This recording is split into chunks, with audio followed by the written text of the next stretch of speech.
Pai, vem sobre nós com poder e glória. Nós clamamos a Ti, Espírito Santo, que o Senhor possa soprar um vento novo aqui nessa manhã. E de maneira gloriosa, poderosa, apontar para o Teu reino eterno. Nós abrimos o nosso coração para Ti. Convença-nos, mostra-nos a nossa ignorância. Senhor, tenha misericórdia de nós, e por sua misericórdia, faz por nós aquilo que nós não merecemos. Nessa manhã, Pai, que o Senhor possa visitar-nos e derramar sobre nós dons espirituais.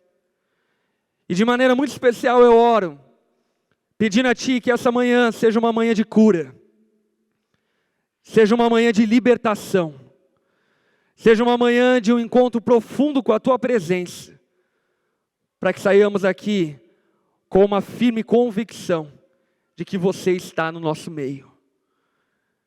Jesus, nós Te amamos, honramos o Teu nome, honramos a Tua presença nesse lugar. Seja bem-vindo aqui. Nós oramos e consagramos esse tempo a Ti, no nome santo de Jesus. Amém. Amém? Abra a tua Bíblia lá em 1 Coríntios, no capítulo 12, versículo 7. 1 Coríntios 12, 7.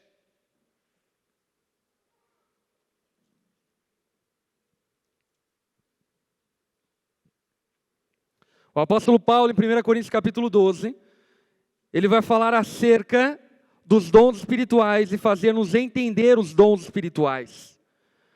E ele vai dizer o seguinte, no versículo 7. A cada um, porém, é dada a manifestação do Espírito, visando o bem comum.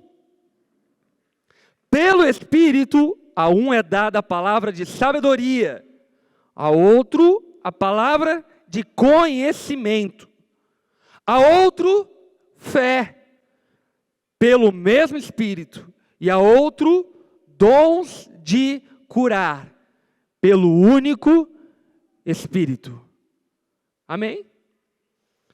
O apóstolo Paulo, ele menciona os dons de curar.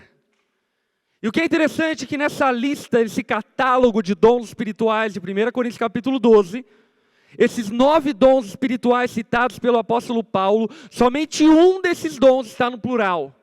Qual? Os dons de curar.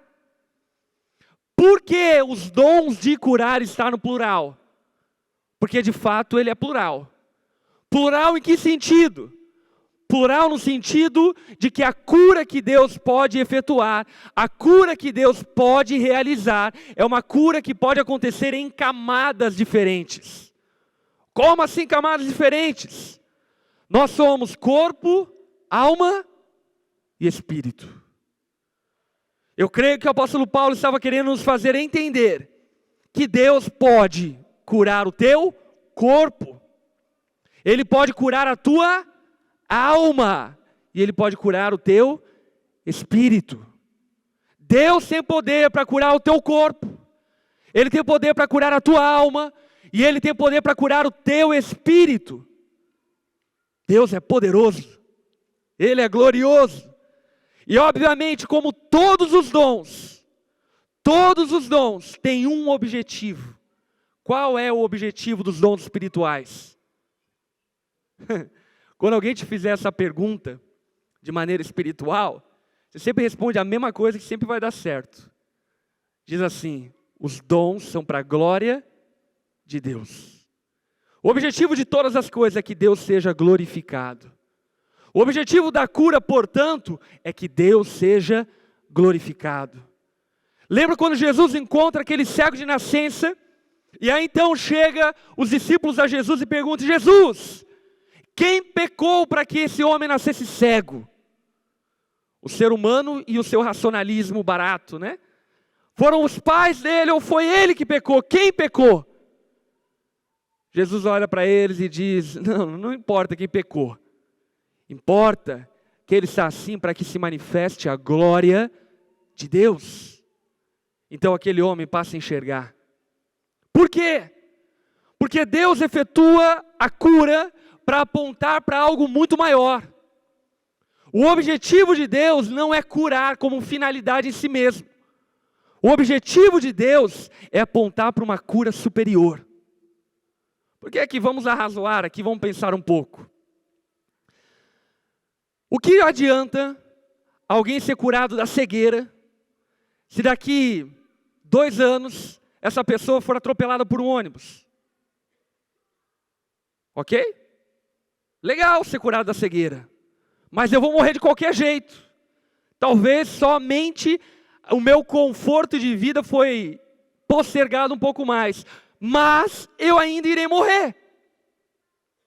E nós, por vezes, somos tão humanos, temporais, carnais, que pensamos que tudo o que basta na vida é ter saúde. Mas a grande verdade é que nós somos muito mais do que corpo. Agora vamos pensar num grau de importância. O que você acha melhor? Ser curado da paralisia e ser alguém que anda infeliz, ou não ser curado da paralisia e ser alguém que não anda feliz? O que você acha melhor? Eu particularmente não sou paralítico, mas eu realmente acredito que é muito melhor estar numa cadeira de rodas, plenamente feliz e satisfeito com a vida, do que ser alguém que anda com 2 pernas e ser um resmungão murmurador. Concorda comigo? Eu com certeza preferiria estar numa cadeira de rodas. Por quê? Porque eu acredito que existe ainda uma camada superior, uma camada ainda mais gloriosa de cura, que é a cura da alma. O poder de Deus para curar pessoas infelizes, insatisfeitas, irrealizadas, frustradas, traumatizadas, depressivas, pessimistas, desesperançosas. Deus pode curar a sua alma. Ele tem poder para curar a sua alma. Agora, continuando a nossa equação de cura. O que você acha mais importante? Ser curado da paralisia, estar andando? Ser curado da sua alma, da sua depressão, ser uma pessoa de bem com a vida, feliz, e ir andando feliz para o inferno? Ou não ser curado da sua paralisia, não ser curado da sua depressão, e ir chorando de cadeira de rodas para o céu? O que você prefere? O que eu quero que você perceba é que, obviamente, eu não consigo mensurar a dor de uma pessoa que tem câncer, eu não consigo mensurar a dor de uma pessoa depressiva, eu não sou depressivo, eu não consigo mensurar a dor de um idealista suicida, mas a grande verdade é que a maior cura que Deus pode realizar é o perdão dos pecados e a salvação eterna. E nós precisamos entender isso definitivamente. Precisamos compreender que a maior obra que Deus pode realizar é a tua salvação. É tornar você de um órfão para um filho. Para alguém que tem uma casa, para alguém que tem um pai, para alguém que tem um aba, para alguém que está caminhando para um destino onde não haverá choro, para um destino onde não haverá doenças, para um destino onde não haverá violência, não haverá agressão, onde nós viveremos eternamente num reino de amor. O reino de Deus. Por esse motivo, eu realmente acredito que Deus pode curar alguém fisicamente. Nós vamos orar por isso, aliás, depois. Deus pode curar alguém na sua alma. Mas a cura física e a cura da alma, eu creio que apontam para uma cura superior. Para a cura do espírito. Para a tua salvação. Quando Jesus encontra um homem paralítico que é levado até ele. O homem paralítico está deitado lá no chão. Jesus está curando todo mundo. Jesus vê então o homem paralítico. Ele olha para o homem paralítico e diz: homem, pela sua fé, os seus pecados estão perdoados. Eu fico imaginando todo mundo olhando paralítico. A gente achou que agora que ele ia andar. A gente achou que agora que ele ia pular. Por quê? Ele estava curando cego, ele estava curando todo mundo. É o curandeiro.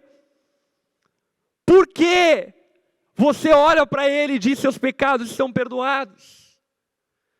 Aí então a palavra diz: sabendo Jesus o que eles estavam pensando, ele então perguntou: o que é mais difícil? O que é mais superior? Dizer ao homem: seus pecados estão perdoados? Ou levante, pegue a sua maca e anda? O que é mais difícil?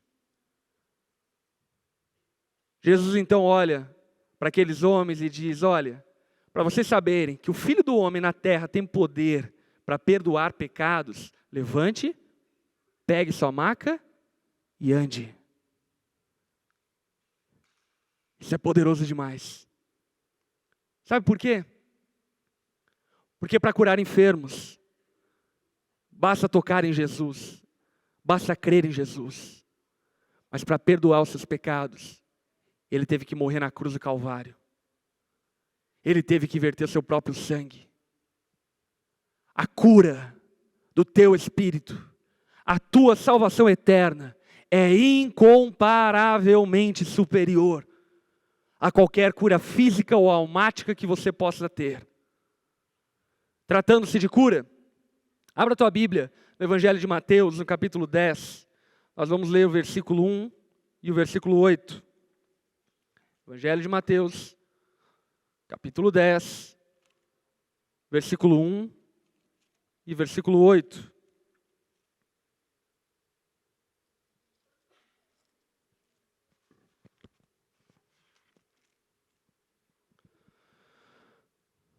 Versículo 1. Chamando seus 12 discípulos. Quem aqui é discípulo de Jesus, segue a Jesus, tem ele como seu mestre? Amém? Esse texto se aplica a você, você é um discípulo. Chamando os seus 12 discípulos, deu-lhes autoridade para expulsar espíritos imundos e curar todas as doenças. Amém?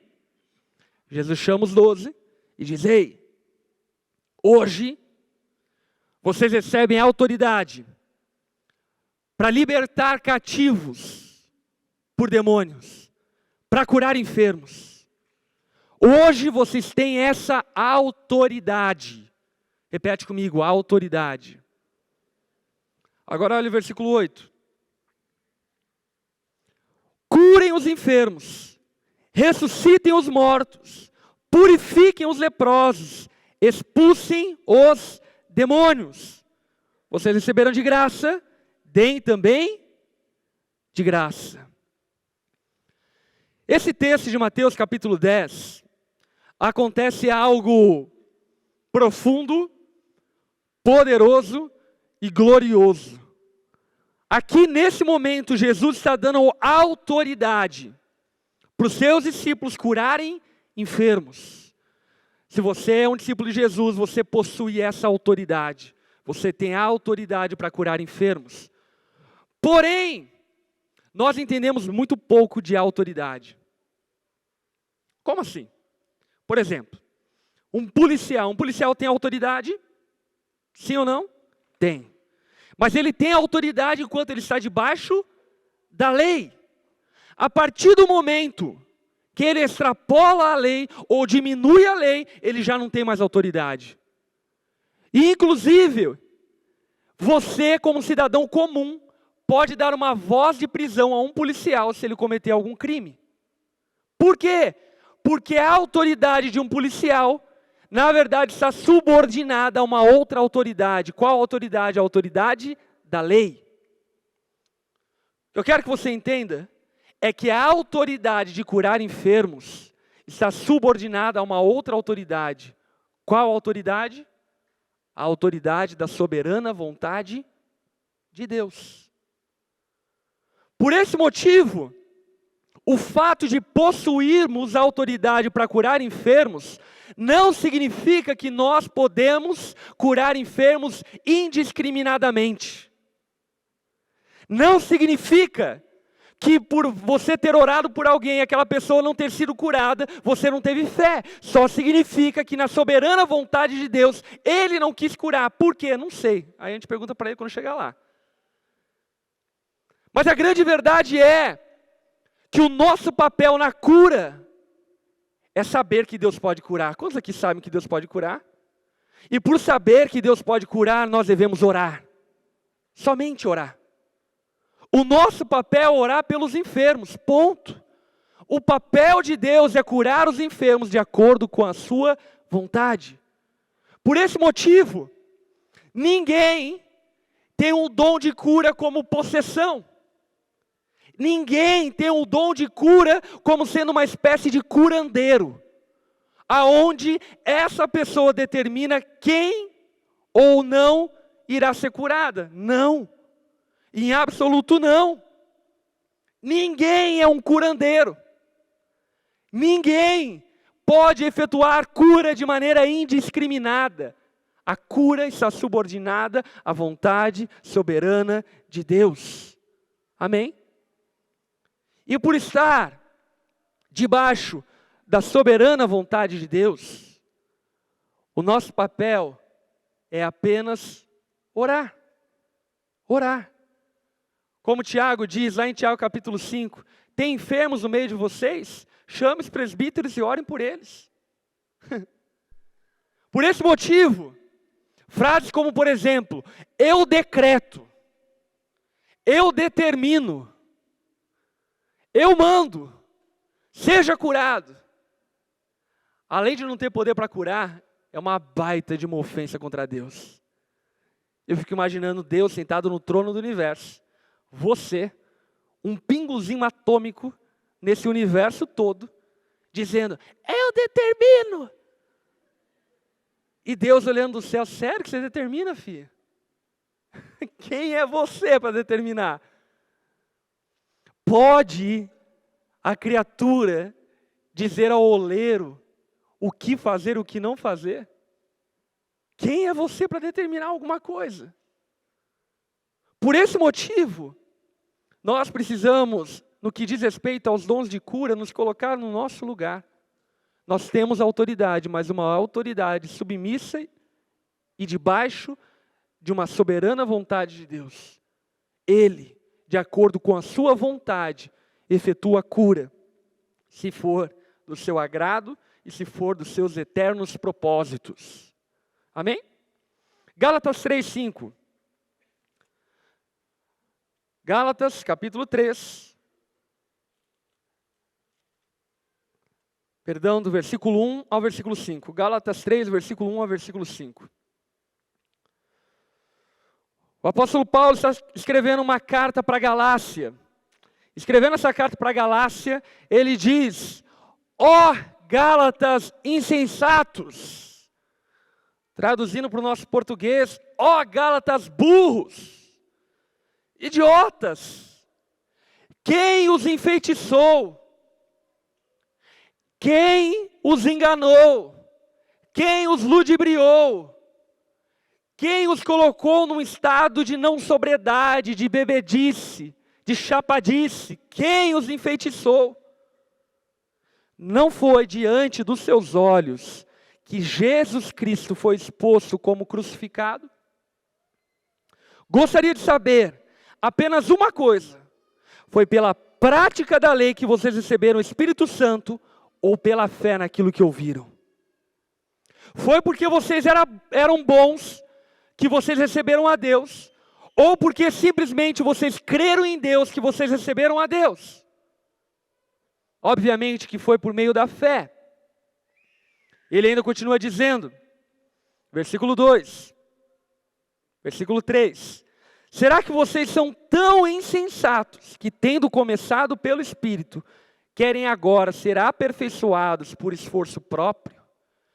Será que vocês são tão burros que quando se converteram lá atrás, num dia, Você estava lá num grupo pequeno, você estava num culto. O pastor olhou, o apacentador, seja lá quem for, olhou e falou: quem aqui quer receber a salvação eterna? E você, sem merecer coisa alguma, sem nunca ter amado a Deus, sem nunca ter servido a Deus, sem nunca ter entregue nada a Ele, você levantou a mão e disse: eu quero ser salvo. Será que você se tornou tão burro, tão tapado, tão insensato, que tendo começado pela fé, tendo começado não por mérito próprio, tendo começado não por esforço próprio, mas por graça e por amor de Deus, agora vocês querem terminar por esforço próprio? Estão de sacanagem. Vocês foram salvos por meio da fé.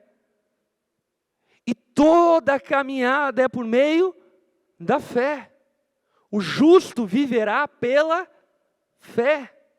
E se retroceder da fé, não me agradarei dele. Portanto, o nosso papel diante de Deus é crer, é continuar confiando, é continuar o amando. Será que foi inútil sofrerem tantas coisas? Se é que foi inútil?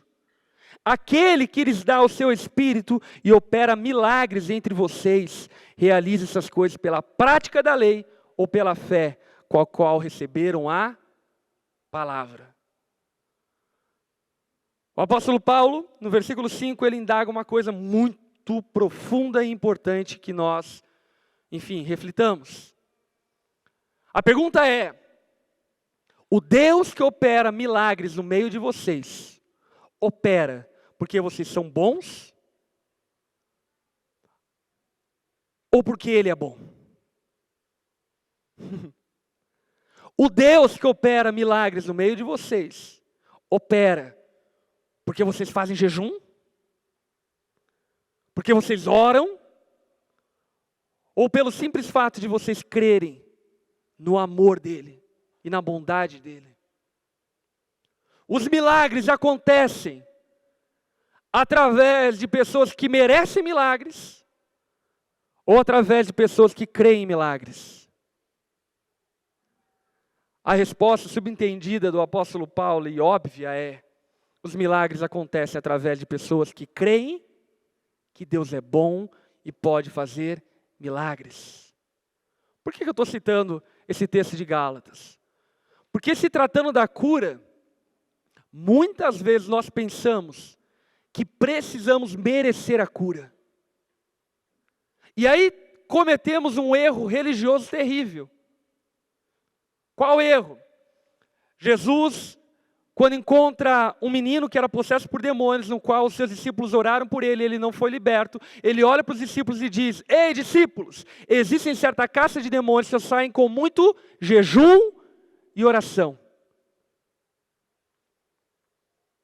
Nós podemos cometer o erro religioso terrível de pensar que jejuar e orar é uma forma de nos tornar merecedores de alguma coisa da parte de Deus.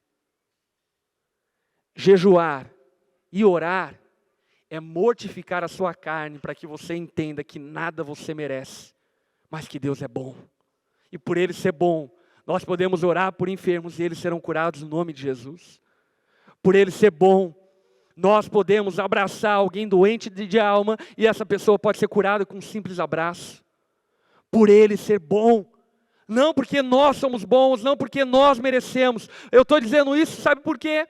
Porque muitas vezes você não ora pelos enfermos, porque você se acha indigno, se acha imerecido, de através de você alguma cura acontecer, mas a grande verdade é que você não precisa merecer para que Deus faça. Você precisa crer. Isso me faz lembrar um episódio que marcou muito a minha vida, que foi um dia em que eu estava no meu carro, estava eu, a Lari e o Josh e o Zion atrás. E aí então a gente estava andando de carro, tal, enfim, de repente eu falei para a Lari: amor, tô com uma dor de cabeça terrível. O dia inteiro estou com essa dor de cabeça. E o Zion lá atrás, sentadinho, falou com aquela voz de Minion: pai, você já orou? Eu falei: ô moleque miserável, apontando o dedo, julgador. Aí eu olhei para trás e falei: não filho, não orei. Aí ele olhou para mim e falou: então deixa eu orar. Eu olhei, tipo, sabe quando você engasga e percebe que teu filho é mais crente que você? E eu olhei para ele e falei, tá bom, filho, ora. E aí, enfim, ele foi lá, colocou a mãozinha pequenininha dele na minha cabeça e orou mais ou menos assim: Deus, cura meu pai, em nome de Jesus, amém. E eu não estou brincando, cara. A Lari está aqui como testemunha desse episódio. No exato momento que ele disse amém, a minha dor de cabeça sumiu. Agora me diz uma coisa. Deus usou o Zion como instrumento de cura, porque ele é bom, porque ele sabe muitas coisas, porque ele é erudito, porque ele é culto. A única coisa que o Zion sabe fazer é comer, fazer cocô e dormir. Ele não sabe nada ainda. Mas Deus usou ele como instrumento de cura por um simples fator: ele creu.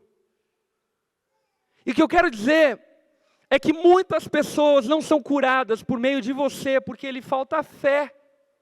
Falta crer que Deus tem poder para curar. E isso me faz lembrar ainda um outro episódio. Uma ovelha minha aqui da Onda engravidou, gerou a criança, ela nasceu.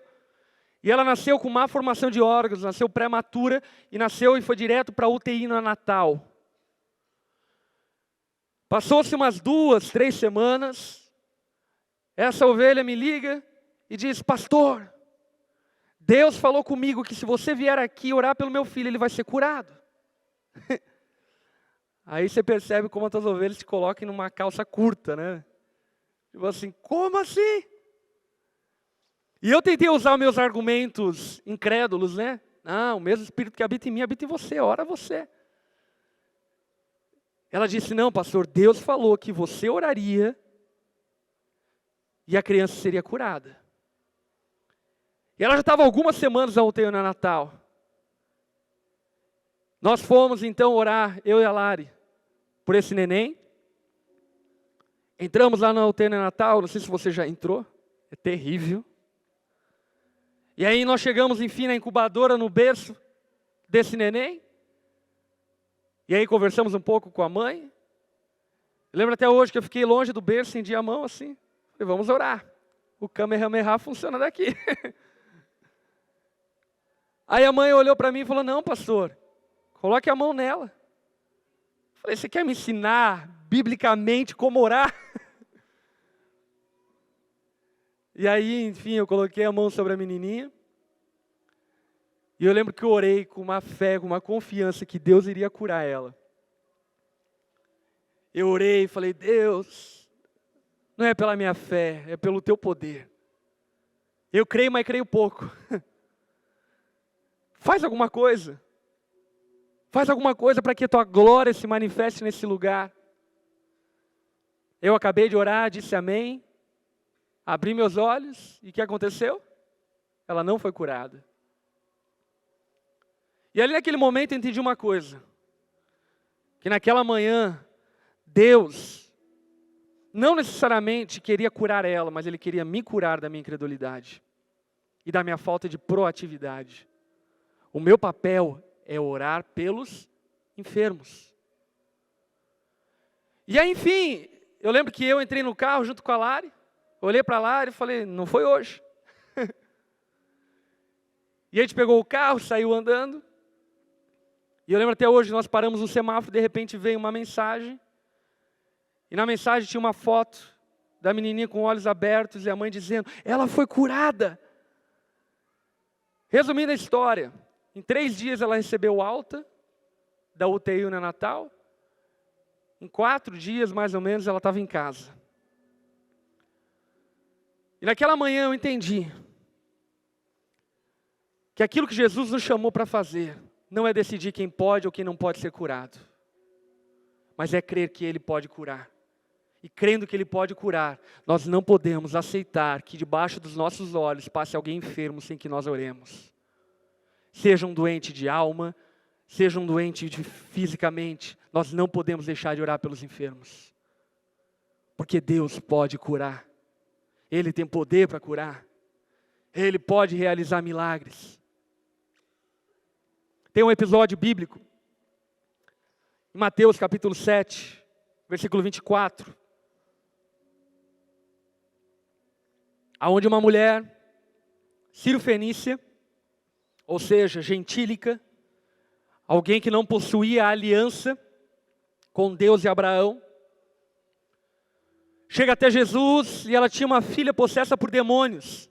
E ela chega até Jesus e diz: Jesus, liberta minha filha. Jesus, ele dá a resposta mais otária que você pode ouvir na face da terra. Jesus olha para a mulher e diz: mulher, não posso tirar pão dos filhos e dar para os cachorrinhos. Queira entender como você quiser, mas Deus estava chamando ela de cadela. Terrível, né? Eu não posso tirar dos filhos e dar para os cachorrinhos. A mulher, olhando para Jesus, diz: mas Jesus, até os cachorrinhos, e eu sei que eu sou, eu sei que eu não mereço, até os cachorrinhos comem das migalhas que caem da mesa do seu Senhor. Deixa eu comer as migalhas. Jesus olha para aquela mulher e diz: olha, mulher, eu não acreditava que eu poderia haver fé desse tamanho. Pela tua fé, pelo que você disse, volta para tua casa, a tua filha foi liberta. Ela comeu das migalhas e a filha dela foi liberta. Quem estava na mesa? Os filhos. Quem aqui, por meio da graça de Cristo, se tornou filho de Deus? Você está na mesa. Se ao comer das migalhas, a filha dela foi liberta da possessão demoníaca, imagine você, filho, comendo do pão que está sobre a mesa. O que Deus pode fazer se você crer no nome dEle? O que Deus pode fazer se você crer que Ele é poderoso para fazer infinitamente mais do que tudo que pedimos ou pensamos? O que Ele pode fazer? O nosso papel é crer. Foi-nos dado a autoridade para curar enfermos. Quantos aqui receberam alguma cura física de alguma enfermidade ao longo da sua vida? Nítida cura, Deus curou. Eu orei, Deus curou. Levante sua mão. Amém. Levanta mais alto para a gente ver, testemunhar isso. Dá uma salva de palmas para isso.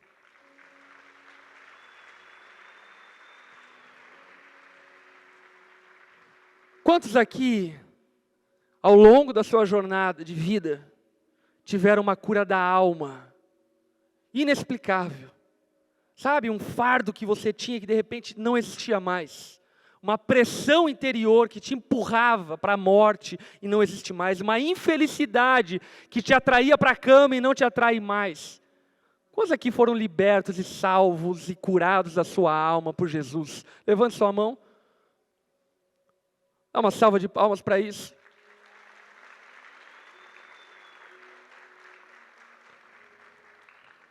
Essas coisas foram realizadas para que nós creiamos que, primeiramente, Deus tem poder para curar o seu espírito. Deixa eu ser bem franco e honesto, direto, objetivo com você.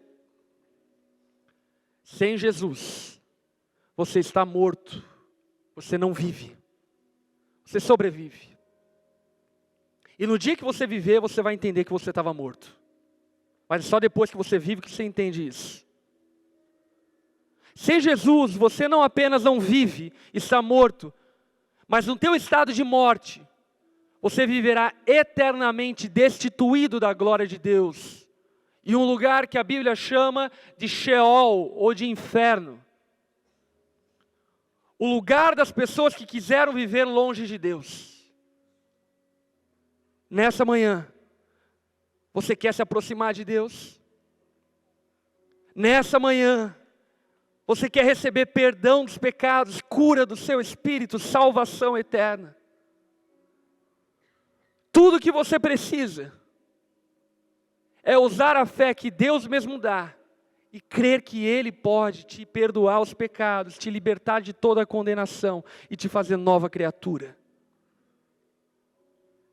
Queria convidar todos a baixarem a cabeça, fecharem seus olhos.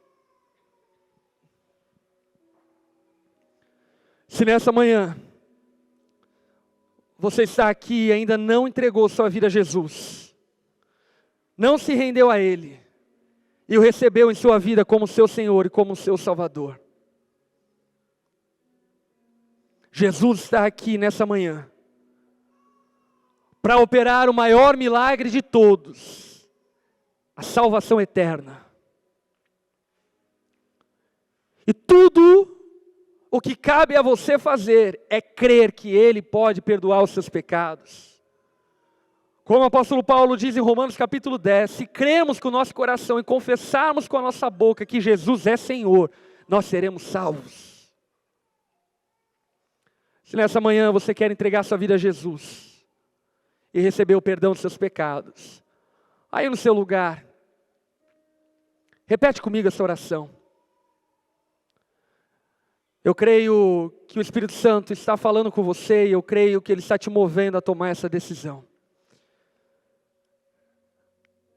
Se você está se sentindo atraído por Deus, simplesmente abra as velas e deixe ser levado por esse vento. Se você quer entregar sua vida a Jesus hoje, no seu lugar, repete essa oração comigo, diga assim para Jesus. Jesus, hoje, eu peço perdão por quem eu sou. Perdoa os meus pecados. Faz de mim uma nova criatura. Nessa manhã, Jesus, eu reconheço que somente você pode me dar vida eterna. E por isso, nessa manhã, eu recebo em minha vida como meu Senhor e como meu Salvador. No nome de Jesus que eu oro. Amém. Todos de cabeça baixa, olhos fechados. Se você fez essa oração, eu quero orar por você. Queria te convidar a levantar uma das suas mãos do seu lugar, que eu quero orar por você. Se você fez essa oração entregando sua vida a Jesus, levante uma das suas mãos do seu lugar.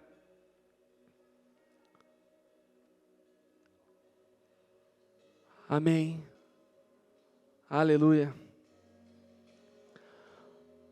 Você que levantou sua mão, fique em pé no seu lugar. Fique em pé no seu lugar.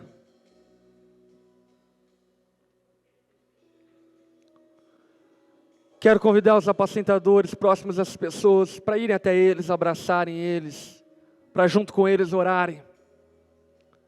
Líderes da onda,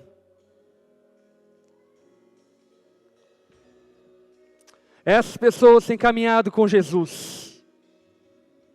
E por esse motivo hoje querem ser suporte e ajuda para vocês, para iniciar essa jornada eterna que começa hoje. Aí do seu lugar, estenda a mão para essas pessoas, vamos orar por elas.